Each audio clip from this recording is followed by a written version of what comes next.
Hello there, beautiful people. Kendall Hailstone here. Thank you so much for joining me today. Today is day 9 of my 90-day video challenge. In today's video, I was feeling inspired and I want to impress upon you that changing your money mindset is extremely important. And I would want to know, what do you want your money blueprint to be? And by the end of this video, I would like you to understand what that term means. It's pretty simple, but before we hop into it, please don't forget to subscribe to my channel. Thank you so much. Like this video. And I would actually, at the end of this video, I'd love to hear your comments about if you think you're ready to change your money blueprint. And then also, if you don't feel like you are ready, why not? And then if you are ready, but you're not thinking you want to do it right now, if not now, then when? When would you be ready? And I'm not saying this in judgment. I'm just saying, asking, I feel like a pretty objective question because of curiosity, and I also want what's best for you, and I want you to be successful too. So, in any case, those are some things I would like to know, and also, what would you want your money blueprint to be? And alright, so why don't we go ahead and jump right into it. So first of all, something that I've noticed, and you've probably noticed too, is that there seems to be this taboo around talking about money. Who decided that it's taboo to talk about money? I feel like it's kind of like ridiculous because so much of us spend the vast majority of our time trying to get money, but then what, we're not allowed to talk about it? And that just doesn't make any sense to me. And a couple of signals that kind of give me this indication that there's this taboo around money is that, first of all, most of the employers that I've had and have this general view that they don't want their employees talking about how much they make, which is like, what the heck? Why all the secrecy? It just doesn't make any sense to me. And then secondly, something that I just experienced in my own personal life, in my own circle of friends, is that we tend to just avoid talking about money. And it's a very strange phenomenon that I've encountered, but thankfully I have noticed some differences in our conversation, and I feel like myself and my friend group, we're coming to a point where we're understanding that money is a good thing, and that money is a tool to be used, and that money isn't either good or bad. Well, I mean, I like to believe that money is great because I want to be attracting more money to me. I want more money in my life because I believe that with more money that I'll be able to have more of an impact. I'll be able to help more people, and that's ultimately what I want to do in this life. I want to serve people, I want to serve the earth, I want to help people grow and be successful, and I feel like I can be more effective in doing that if I'm rich. I mean, that's just really what it boils down to. And so this, I've noticed some changes that have been happening in my friend group around money, and I'm really excited about it. I feel like there's more of a consensus and realization that money's not a bad thing, and I feel like that's partially where this taboo comes from, and this is just my own personal view. I'm not a psychologist, I don't have a really deep understanding of psychology, but just from what I can gather is that people feel like it's taboo to talk about money because they either think it's bad, first of all, or that their egos are at the mercy of maybe other people make more money than them, and so they're going to feel inferior. Or maybe it's the other way around, that they don't want to be stepping on people's toes if they happen to make more than somebody else. So those are just a couple of different ideas I had about why talking about money is taboo. But here, let's get into about what is the money blueprint. What does that mean? So I got this term from this amazing book that I'm in the process of reading right now, and I'm eating it all up. It's called Secrets of the Millionaire Mind by T. Harv Eker, and it is so good, guys. Highly recommend that you pick it up. Actually, I'm going to be leaving a link in the description below to the book in Amazon, but I will say, first and foremost, if you do have access to like a local bookshop, I'd say go and support your local business first. If for whatever reason you don't have access to that, or whatever, if you just hate your local bookshop for some reason, I'm not sure why that would be the case, but like I said, I do have a link down below to Amazon, the book where you can get. It is an affiliate link, just so you know, so I will get a commission off of the purchase, and no extra cost to you, just throwing that out there. Okay, full disclosure. Okay, so money blueprint. It's basically, very simply, how you think about money. What are your beliefs about money? And that's your money blueprint. And for myself, I went through I've been reading this book and I was realizing that I had a really negative view of money, and I feel like I've been going through a process over the last, I'd say, 5 years of coming out of that and growing my mindset about money, because I realized that I want more money in my life and that I love how it feels to have more money in my life. But I feel like I've just been stuck and I haven't been experiencing that. And what I'm learning is that it's because my beliefs around money have not changed.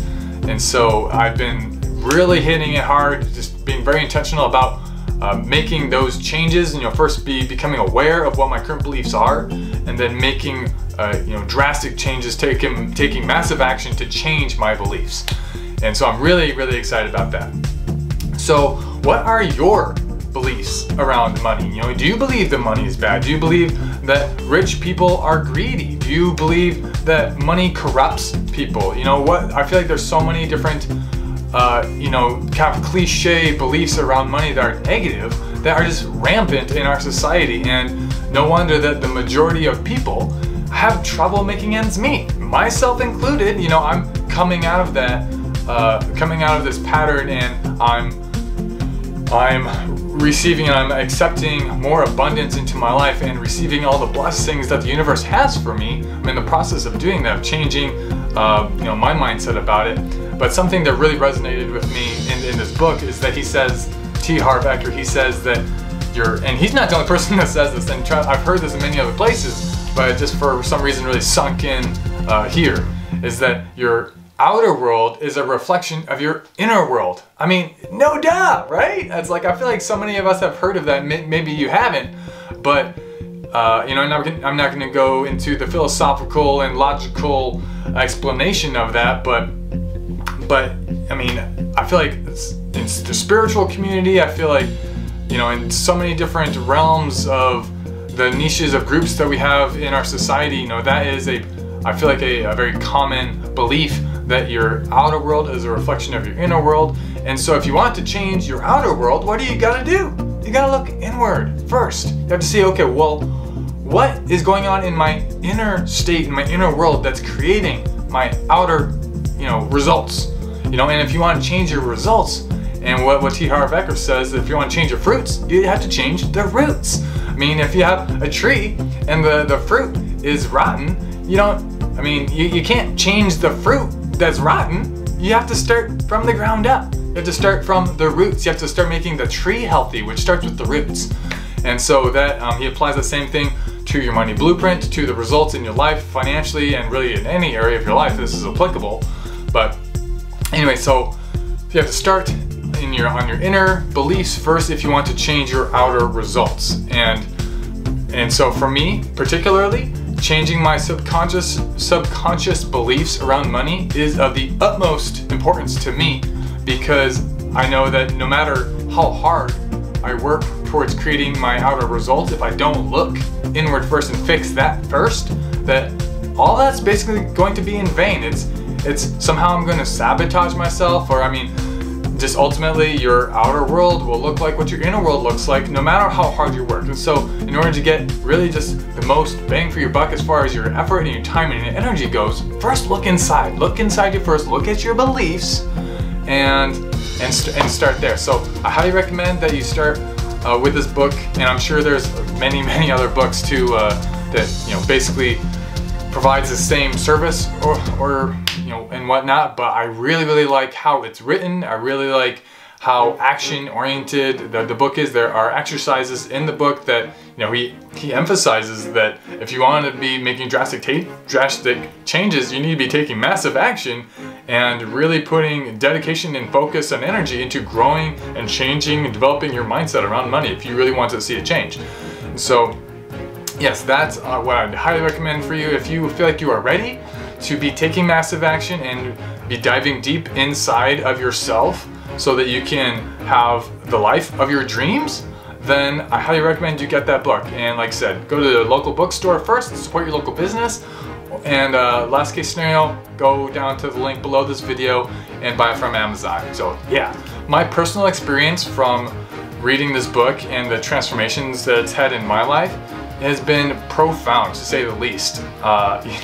I've been aware of this this concept of your outer world being a reflection of your inner world, and I feel like in many areas I have been intentional about what my inner world looks like as far as emotionally and addressing some, my inner wounding and things of that sort, and how I treat people in my relationships. And I definitely try to look inward in that way, but money for some reason has just been elusive. That mindset, my blueprint, my beliefs around that, for some reason I don't know, I just haven't had the catalyst to really make the changes. But now is the time where I'm just feeling so much drive and energy to be creating these changes, and I feel like it's so urgent. I really do feel like it's urgent to be changing these beliefs around money. So anyways, it's been a blast, honestly. The book is written in such a way that I love the way it's written. It's just very I don't know, just no nonsense, just kind of get to the point, and let's fix the root of the problem, and which I love, because I'm like, okay, yes, I want these results. I'm very driven to be making these lasting changes in my beliefs and in my life. And so yeah, let's just tell me what to do and I'll do it. So that's the space that I'm at, and so I'm really enjoying it. I find myself laughing often as I'm reading it, and so it's not only instructional and informational, but it's enjoyable. And so but anyways, so that's what I have to say about The Secrets of the Millionaire Mind by T. Harv Eker. I highly recommend you pick it up. Thank you so much for watching this video. That's pretty much what I have to say about it. And yeah, like I said, leave a comment below. Let me know if you're ready to be changing your money blueprint, your money mindset. And if not, why not? I would love to hear about that. And it's okay if you're not, no judgment about that. I'm just curious. But then also, if you feel like you are ready but not ready now, well then when will you be ready? And that's a legitimate question. And actually, just remember, one thing I want to point out is that something that just came up in conversation yesterday with a friend, because I've been talking about money more with my friends. But basically, just the fact that just because you have more money doesn't make you better or worse than anybody else. And just because you don't have money also does not make you better or worse than anybody else. It's just what kind of results do you want in your life, and what are your beliefs around money? I feel like they're just pretty objective, questions that don't have, in my view, don't have a lot of judgment around it. But anyways, I just wanted to clarify that. But yes, thank you so much for joining me today. Thank you. I honor you. I appreciate you so much. And I'll see you tomorrow, and I hope you have a wonderful day. And I've been saying this to a lot of people lately, but I'm going to say it to you. Hope you have a day full of opportunities to grow and expand yourself and serve people. And yes, thank you so much. Farewell, beautiful people. Bye.